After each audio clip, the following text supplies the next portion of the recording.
Turning Point is brought to you by PC Wealth Management of Morgan Stanley Smith Barney and the law firm of Duffy & Duffy, protecting the victims of medical error.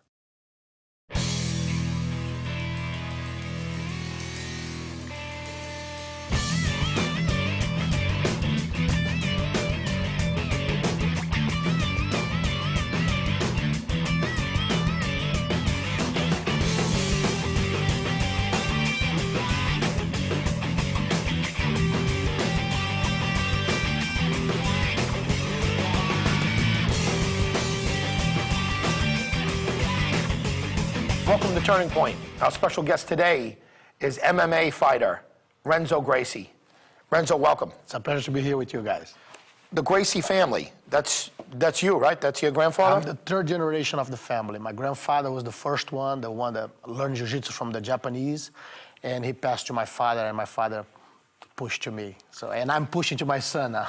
And the Gracie family is the founder of this style of wrestling. Yes, it is. We are the ones who develop and work on to improve it, and we actually change from the original Japanese version that we learned. We innovate and create a lot of different techniques to improve the art. Brazilian Jiu-Jitsu? He ended up being called Brazilian Jiu-Jitsu, yeah. And in a nutshell, what would you say is the difference between that and Japanese? I do believe it's we are always concerned about defense. I think, like, I'm 45, I've been fighting for over 23, professionally for over 23 years old, and I don't have one mark in my face. And this thanks to the defense system that we create. So the idea is to be able to defend yourself, and the victory will come eventually because the guy's gonna give you an opening by trying to beat you up.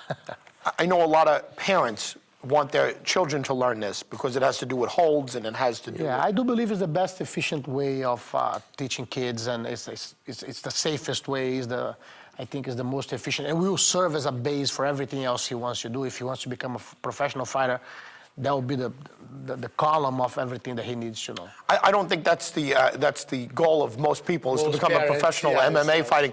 But the bullying issue is a big deal, and I think it's like a situation can always appear to you. So it's always good knowledge is never enough, and if you have a knowledge of fighting, you can defend yourself. It's not, you don't want to use it to be the bully, but you don't want to be bullied too at the same time. And I think Jiu-Jitsu is the best thing for kids as an anti-bully program. How early did you start training to fight? I began learning when I was 5. You know, in my family, we always began around from 3 to 5 years old. I began at 5, and I've been doing this for 40 years. And it was your father that were teaching? Yeah, my father was my first teacher, and then he passed to his brothers, his younger brothers, that keep doing the program and pushing me to become the fighter that I become and the teacher that I become. Is it a system based around belts?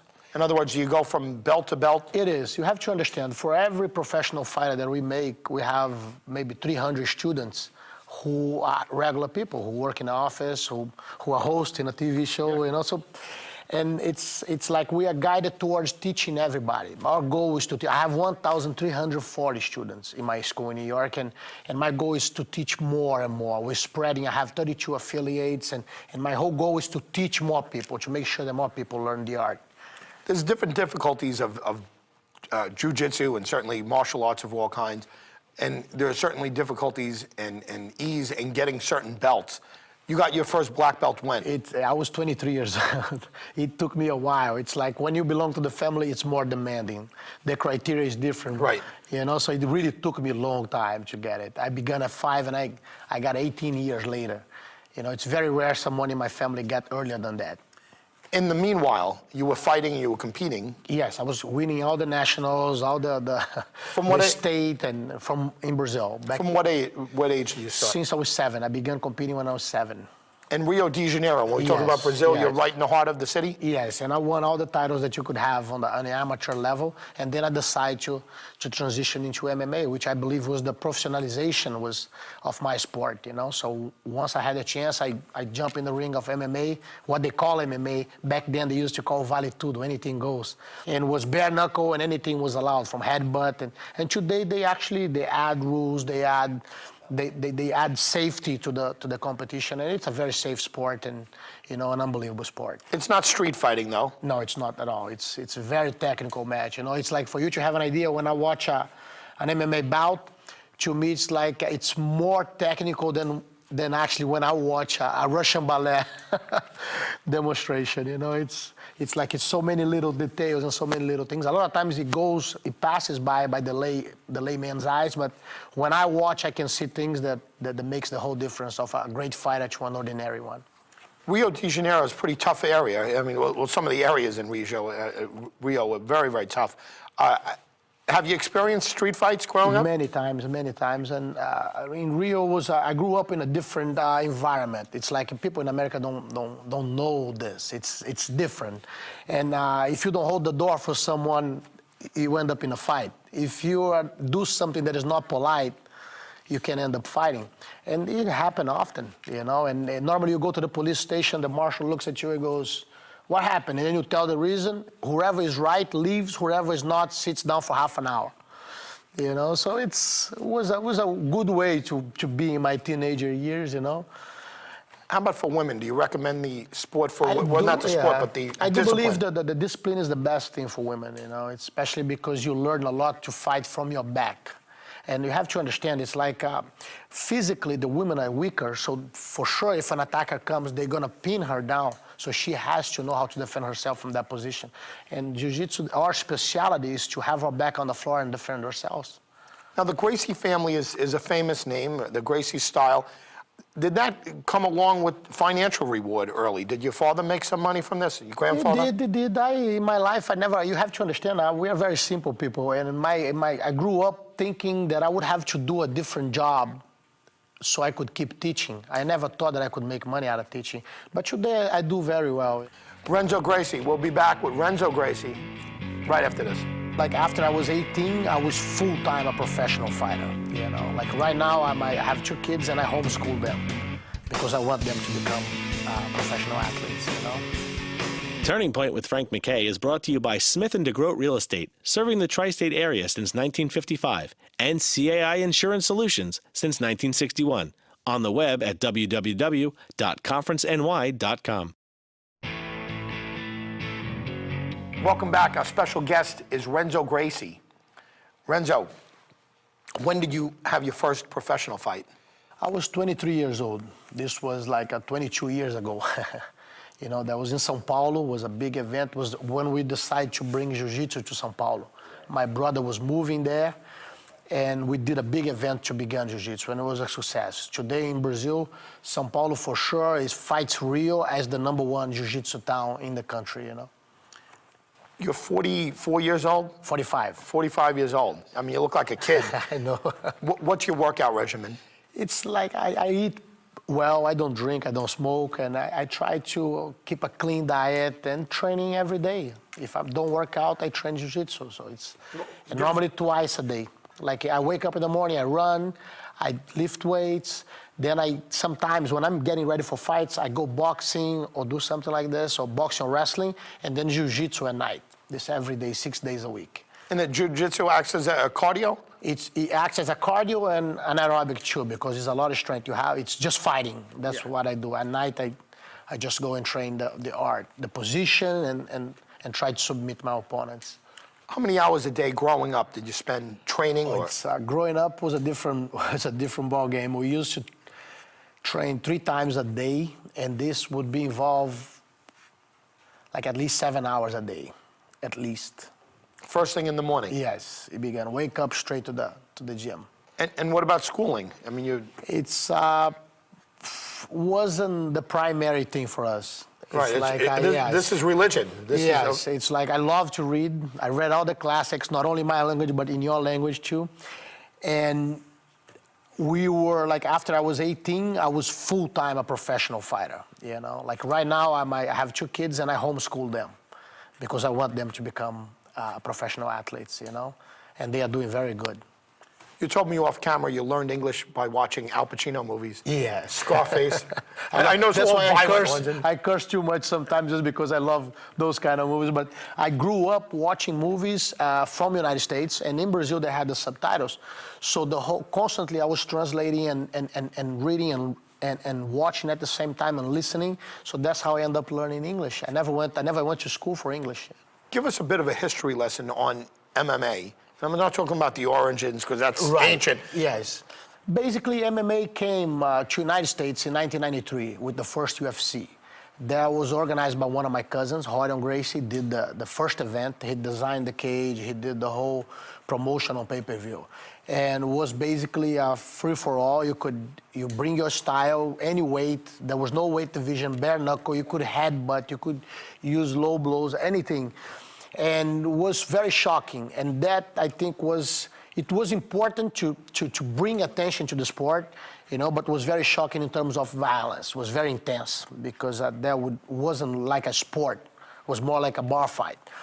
And after a couple events, I think the pay-per-view banned. They wouldn't show on TV anymore. So for a while, all the fights were transferred to Japan. I went to Japan 42 times. The MMA community moved to Japan. They're having the best events there, Pride events, and they had K1. So it was really flourishing there. They had a crowd of up to 110,000 people in a stadium watch a fight, in the end of the year. And it was very popular there. But I end up, the Fertitas brothers bought the UFC and they start promoting the right way as a sport and how it should be done. They invest a lot on it and they really brought the sport to become known as a sport, and they create the Ultimate Fighter TV show, and then people start understanding and being related with the fighters, and they start accepting more. So right away it spread like a virus, and today we have sometimes 4 fights in a month. It's really taking off. It's the most growing sport out there. It's doing better than boxing. Yes, it is. It is. Did you follow boxing growing up? Yeah, I did.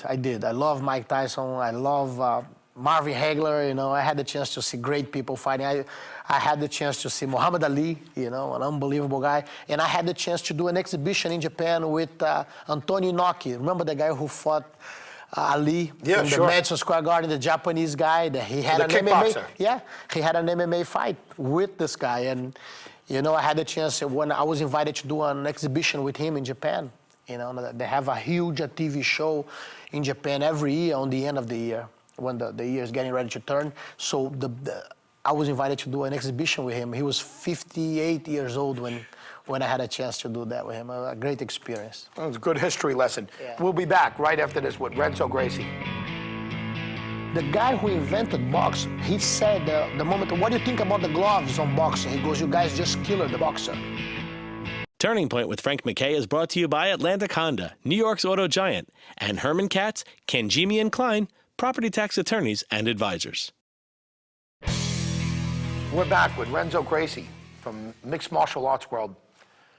It was never called Mixed Martial Arts back then, and I remember the fight that you're talking about. It was at Madison Square Garden, Anaki versus Muhammad Ali, and it was basically known as Muhammad Ali's fighting a kickboxer. Yeah, it was like a pro wrestler. Or, they made a big drama about it. I remember I watched that fight on my father's lap. I was a kid back in Brazil, I mean, this must have been a huge event. For us, it was a gimmick. It was huge. It was everywhere on TV and all over the world. People were talking about this. But for us Americans, that was a gimmick. This was the champ fighting some guy and whatever. But tell us what happened. Let's talk about this. What happened on that fight was a week before the fight was on, Muhammad Ali changed the rules a little bit. He made a rules that if he grabbed the rope, because he knew the guy was a grappler. So if the guy tackled him, all he had to do was grab the rope. They would stop the fight and begin again, standing up, facing each other. So and the whole time Muhammad Ali fought near the ropes. So the Japanese guy was in the center of the ring and he couldn't shoot to take Muhammad Ali down.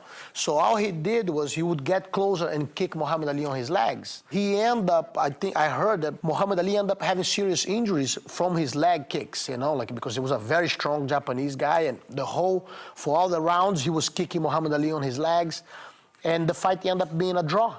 How long did it go? I think went 10 rounds. Wow. 10 rounds like that. See, we never would think of that, but now MMA is becoming really mainstream. It's starting to get there. A lot of people are still ignoring it. It still has the label human cockfighting. I'm sure you've heard that. Yeah, you have to understand, Elvis Presley could not dance, could not be filmed dancing from the waist down a few decades ago. We can expect people to accept everything just out of the bed. Yeah, so there's no violence. Believe it. If there was violence on that, I wouldn't be doing. There's intensity. That's a great sport, and it's very intense. Yeah, but the people who are in there, they have referees, they have judges, and the people who are in there train their whole life to do that. It's not a lay guy who you get in a bar who's a little drunk and comes to mess with you. You know, it's a professional fighter. And the moment that the guy's health is in jeopardy or anything like that, the judge is going to jump right in and stop the match right away. So, how many human deaths have there been from MMA? Actually, they had one. They had one, yeah. And it was an American guy who actually trained karate, and he went to Russia to fight, and he fought very intensely for like a minute. Then they end up outside the ring. The ref put them in the middle again, standing facing each other. He just collapsed. He actually had a heart attack. I think he was out of shape, or he had a pre-existing condition that was just a heart attack, you know. So in reality, he didn't get hit once in the fight. It was a very clean, like they scramble and they end up outside the ring. When they came back, he happened to die in an MMA bout, but without getting hit. He didn't get hit at all. Do you remember Ray Boomba Mancini? Oh, yeah, I met him. Great guy, great guy. He had a fight where, I think his name was Kim. Yes. I don't know if you know, Ray trains a lot of Jiu-Jitsu with one of my students in California. No kidding. Yeah, Renato Magnus is his teacher, yeah. But he was involved in a fight where the fighter died, and I think it was Kim, right? Yes. And the there was reality, controversy about that. Yeah, boxing, it's a damaging sport. It's like if my son tells me he's going to do boxing, I'm going to be worried. You know? Why? Why do you say that? Because it inflicts injuries. I would rather do boxing with bare knuckles than with those gloves that you use, because he allows you. Look, if you look at a match, because you have to understand, they don't even get hurt on the match. They get hurt training. It's like with those big gloves. The guy who invented box, the Coubertin, he said the moment, what do you think about the gloves on boxing? He goes, you guys just kill the boxer. And this is the reality. It's like it's a big area, and the gloves only protect your hands.